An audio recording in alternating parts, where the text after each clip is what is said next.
नमस्कार दोस्तों, आज की बड़ी खबरों में आपका स्वागत है। चलिए नजर डालते हैं आज की बड़ी हेडलाइंस पर। जल्द महंगे होने वाले हैं रोजमर्रा से जुड़ी ये चीजें, भारत और चीन के बीच चल रहे तनाव का असर। इसके बाद हम जानेंगे कि हाईकोर्ट का आदेश, जमानत चाहिए तो पहले सैनिटाइजर और मास्क दान करे आरोपी। इसके बाद हम जानेंगे कि कोरोना वॉरियर डॉक्टर से विवाद के चलते आईएएस दंपति का तबादला। इसके अलावा खुशखबरी, 20.41 लाख किसानों के खाते में हर साल आएंगे 36,000 रुपए। जानिए कैसे कर सकते हैं अप्लाई। अगली बड़ी खबर में हम जानेंगे कि चीन को लगा एक और बड़ा झटका, अब बिजली के सामान के इंपोर्ट पर लगी रोक, सरकार का बड़ा फैसला। आज की पहली बड़ी खबर में पेश है चीनी बीमारी का बिल्कुल ताजा अपडेट पूरे देश भर से। देश में कोरोना संक्रमितों की संख्या 6,27,168 हो गई है। कोविड-19 इंडिया.org के मुताबिक गुरुवार को एक दिन में 21,947 नए मरीज बढ़ गए हैं। यह आंकड़ा एक दिन में सबसे ज्यादा है। इसके अलावा 19,999 मरीज ठीक भी हुए। उधर महाराष्ट्र के नवी मुंबई, पनवेल और उल्लासनगर में आज से 10 दिन का लॉकडाउन बढ़ा दिया है। तीनों जगह संक्रमण के मामले लगातार बढ़ रहे हैं। दूसरी ओर कोरोना की वैक्सीन तैयार करने के लिए भी कोशिशें तेज हैं। केंद्रीय गृह मंत्रालय के मुताबिक जाइडस कैडिला कंपनी को वैक्सीन के पहले और दूसरे फेज में क्लिनिकल ट्रायल की मंजूरी दी गई है। यह फैसला एक्सपर्ट कमेटी के सिफारिश पर लिया गया। चलिए बढ़ते हैं अगली खबर की तरफ। जल्द महंगे होने वाली है रोजमर्रा से जुड़ी ये चीजें, भारत और चीन के बीच चल रहे तनाव का असर। भारत और चीन के बीच तनाव बढ़ता जा रहा है। भारत चीनी सामानों पर पूरी तरह से प्रतिबंध लगा रहा है। इससे कई सामान महंगे हो सकते हैं। इस लिस्ट में अब कपड़े महंगे होने वाले हैं। इसकी वजह यह है कि अब चीन से कपड़े और उसे बनाने की मशीनों से जुड़ा सामान भारत नहीं आ पा रहा है। चीन से बटन, मेटल और सिलाई मशीन भारत आती है। भारत में सबसे बड़ा कपड़ा बनाने का हब तिरुपुर में है, जहां 90% तक चीन से सामान आता है। चीन से आने वाले फास्टन, बटन, सिलाई machine, needle, lapel pin, textile material पर भारत निर्भर है। ईटी में छपी रिपोर्ट के मुताबिक चीन से आया हुआ कई टन सामान तो पोर्ट पर फंसा हुआ है। जब तक हम वो सारा सामान किसी और इंडस्ट्री से लाने की व्यवस्था कर पाएंगे, तब तक इंडस्ट्री को भारी नुकसान हो चुका होगा। दरअसल टेक्सटाइल से जुड़ा ये सारा सामान तुर्की, ताइवान, वियतनाम और थाईलैंड से भी मिल सकता है। चलिए जानते हैं अगली बड़ी खबर। हाईकोर्ट का आदेश, जमानत चाहिए तो पहले सैनिटाइजर और मास्क दान करे आरोपी। हाईकोर्ट की इंदौर पीठ ने एक फैसला सुनाया है।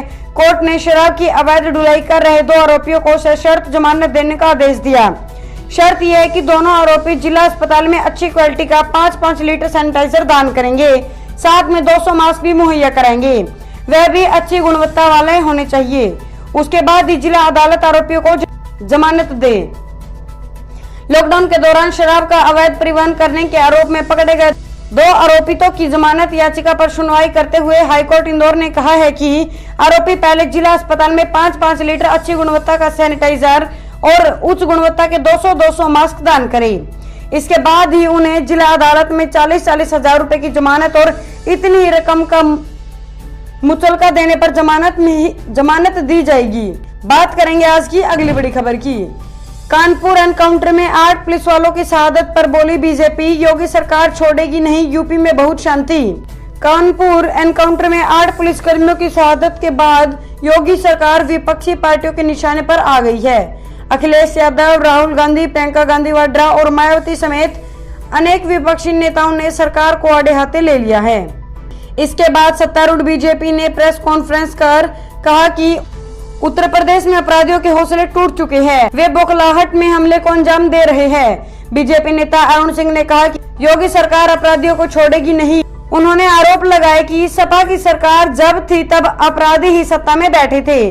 बीजेपी नेता ने कहा कि अखिलेश यादव के कहने से कोई फर्क नहीं पड़ता, प्रदेश की जनता सब जानती है। उन्होंने बताया कि यूपी बहुत शांत है, अपराधीकरण बिल्कुल नहीं है।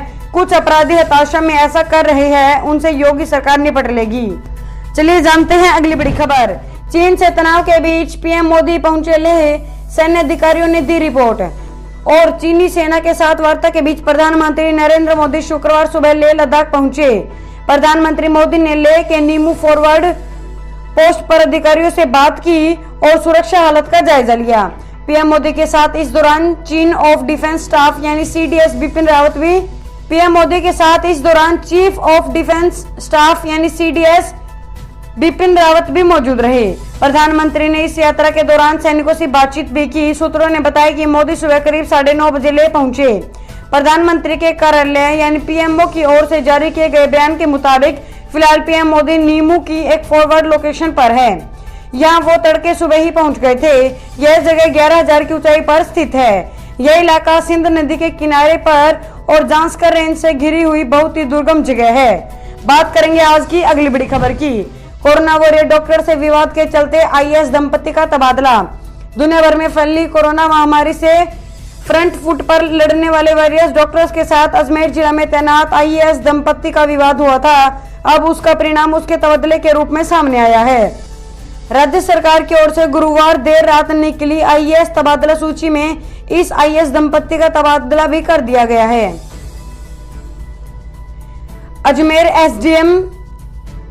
अजमेर एसडीएम अर्तिका शुक्ला और ब्यावर एसडीएम जसमीत संधू को सरकार ने बदल दिया है। अजमेर एसडीएम पद पर तैनात आईएएस अर्तिका शुक्ला के खिलाफ तो डॉक्टर ज्योत्सना रंगा ने अदालत में इतगासे के जरिए सिविल लाइंस थाने में मुकदमा तक दर्ज करवाया है।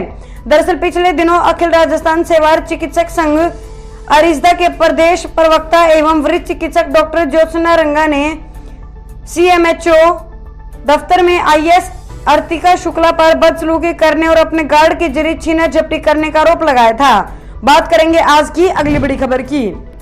एचडीएफसी बैंक की नई पेशकश, ग्राहकों को 10 सेकंड में दे रहा है गाड़ी, बाइक, स्कूटी के लिए लोन, ऐसे उठाए फायदा। एचडीएफसी ने अपनी डिजिटल वाहन लोन पेशकश का विस्तार 1000 शहरों तक करने की घोषणा की है। इस योजना के तहत वाहन लोन मात्र 10 सेकंड में दिया जाता है। एचडीएफसी बैंक ने गुरुवार को यह घोषणा की। बैंक की यह घोषणा इसलिए मायने रखती है क्योंकि वाहन उद्योग के आंकड़ों से पता चलता है कि कोविड-19 संक्रमण से कम प्रभावित गैर महानगरीय क्षेत्रों वाहन बिक्री बढ़ी है। इन राज्यों में शुरुआत। वाहन उद्योग से जुड़े लोगों का मानना है कि इस महामारी से अर्थव्यवस्था बुरी तरह प्रभावित हुई है। सामुदायिक दूरी जैसे अंकुशों की वजह से लोग सार्वजनिक परिवहन के बजाय अपने वाहन का इस्तेमाल करना अधिक पसंद करेंगे, इसलिए वाहनों की मांग बढ़ेगी। यह लोन उत्पाद जीप ड्राइव त्वरित वाहन लोन ग्राहकों को देश भर के 1000 शहरों में उपलब्ध होगा। भीमावरम, उत्तर प्रदेश के हरदोई, केरल के थालासेरी और उड़ीसा के बालासोर जैसे शहर शामिल हैं। चलिए जानते हैं अगली बड़ी खबर। इस भारतीय बिजनेसमैन ने बढ़ाई अब चीन की टेंशन, चाइना को लगाया 3000 करोड़ का भारी झटका। भारत और चीन के बीच गलवान घाटी में छिड़ी जंग चीन को बहुत महंगी पड़ने वाली है। एस बॉयकॉट चीन की मुहिम अब रंग लाने वाली है। देश के बड़े बड़े बिजनेसमैन भी इस मुहिम में जुड़ने लगे हैं। बता दें कि विभिन्न क्षेत्रों में कारोबार करने वाली कंपनी जेएसडब्ल्यू ग्रुप ने सीमा पर जारी तनाव के बीच चीन से 40 करोड़ डॉलर के आयात को अगले 24 महीने में खत्म करने का फैसला किया है। चलिए जानते हैं अगली बड़ी खबर। खुशखबरी, 20.41 लाख किसानों के खाते में हर साल आएंगे 36,000 रुपए। जाने कैसे कर सकते हैं अप्लाई। मोदी सरकार देश के 20,41,000 किसानों को सालाना 36,000 रुपए पेंशन देगी। देश की पहले किसान पेंशन स्कीम यानी पीएम किसान मानधन योजना में इतने अन्नदाताओं ने अपना रजिस्ट्रेशन करवा लिया है। इसमें 6,38,000 से अधिक महिलाएं भी शामिल है। यह योजना उन किसानों के लिए बहुत काम की है जो सिर्फ खेती किसानी के भरोसे हैं, खासतौर से गरीब किसानों के लिए जिनके पास आजीविका का कोई और साधन नहीं है। इस योजना में हरियाणा के 4.25 लाख किसानों ने रजिस्ट्रेशन करवाया है। दूसरे नंबर पर बिहार है, जहां के 3 लाख अन्नदाता अपना बुढ़ापा सुरक्षित करना चाहते हैं। झारखंड और यूपी में करीब 2.5 लाख लोग रजिस्टर्ड है। पीएम किसान मानधन योजना का लाभ लेने में 36 से 35 साल के सबसे ज्यादा किसानों ने दिलचस्पी दिखाई है। अगली बड़ी खबर, अब रेलवे देगा सिर्फ कंफर्ट टिकट। इन रूट पर चलेगी एक खास ट्रेनें, जानिए कितना होगा किराया। देश में प्राइवेट ट्रेनों की तरफ से रेलवे ने कदम बढ़ा दिए हैं। अप्रैल 2020 तक देश में 44 प्राइवेट ट्रेनें दौड़ेगी। भारतीय रेलवे ने 30,000 करोड़ रुपए की प्राइवेट ट्रेन प्रोजेक्ट की शुरुआत 109 जोड़ी रूट्स पर रिक्वेस्ट फॉर क्वालिफिकेशन यानी RFQS को आमंत्रित करके की है। रेलवे बोर्ड के चेयरमैन VK यादव ने गुरुवार को कहा कि निजी ट्रेनों का आइडिया है कि वे सभी बड़े अधिक डिमांड वाले रूट्स पर सभी यात्रियों को कन्फर्म यात्रियों को कंफर्म सीट उपलब्ध करा सके। भारतीय रेलवे जिन ट्रेनों को पहले से चला रही है उनके अलावा ये निजी ट्रेनें इस डिमांड को पूरा करने में मदद मिलेगी। चलिए जानते हैं अगली बड़ी खबर। लॉकडाउन के बाद मिलावटखोरों के खिलाफ मोदी सरकार का सख्त एक्शन, राज्य सरकारों को दिया निर्देश। केंद्र सरकार ने मिलावटखोरों के खिलाफ सख्त एक्शन लेना शुरू कर दिया है। पिछले कुछ दिनों से केंद्र सरकार को लगातार शिकायतें मिल रही थी कि बाजार नियमों के विरुद्ध खाद्य पदार्थों खासकर खाद्य तेल की बिक्री हो रही है। इसको संज्ञान में लेते हुए खाद्य एवं उपभोक्ता मामलों के मंत्री रामविलास पासवान ने सभी राज्य सरकारों को निर्देश जारी किए हैं। मंत्रालय के अपर सचिव ने सभी राज्य सरकारों को पत्र लिखकर सख्त कदम उठाने को कहा है। मंत्रालय ने पत्र में लिखा है कि खुले में खाद्य तेल की बिक्री पर तुरंत ही रोक लगाई जाए और सख्त एक्शन उठाए जाए। राज्य सरकार पैकिंग के बगैर खाद्य तेल बेच रहे दुकानदारों पर तुरंत ही एक्शन ले। करेंगे आज की अगली बड़ी खबर की। चीन को लगा एक और झटका, अब बिजली के सामान के इंपोर्ट पर लगी रोक। बात करेंगे आज की अगली बड़ी खबर की। चीन को लगा एक और झटका, अब बिजली के सामान के इंपोर्ट पर लगी रोक। सरकार का बड़ा फैसला। भारत सरकार सीमा पर ही नहीं हर मोर्चे पर चीन की चालबाजी से निपटने के लिए तैयार है। इसी दिशा में अहम कदम बढ़ाते हुए चीन ने आने वाले सभी बिजली उपकरणों के आयात को बंद किया जाएगा। केंद्रीय बिजली मंत्री आर.के. सिंह ने बड़ा बयान दिया है। शुक्रवार को राज्यों के बिजली और नवीनीकरण ऊर्जा मंत्रियों के साथ बैठक करते हुए आर.के. सिंह ने साफ कर दिया है कि चीन और पाकिस्तान ने पावर इक्विपमेंट के इंपोर्ट की इजाजत नहीं होगी। दोस्तों, इस वीडियो को लेकर आपका क्या कहना है हमें कमेंट करके जरूर बताएं। वीडियो को लाइक करें और चैनल को सब्सक्राइब करके घंटी के बटन को दबाएं। साथ ही साथ अपने दोस्तों के साथ इस वीडियो को ज्यादा से ज्यादा शेयर करें।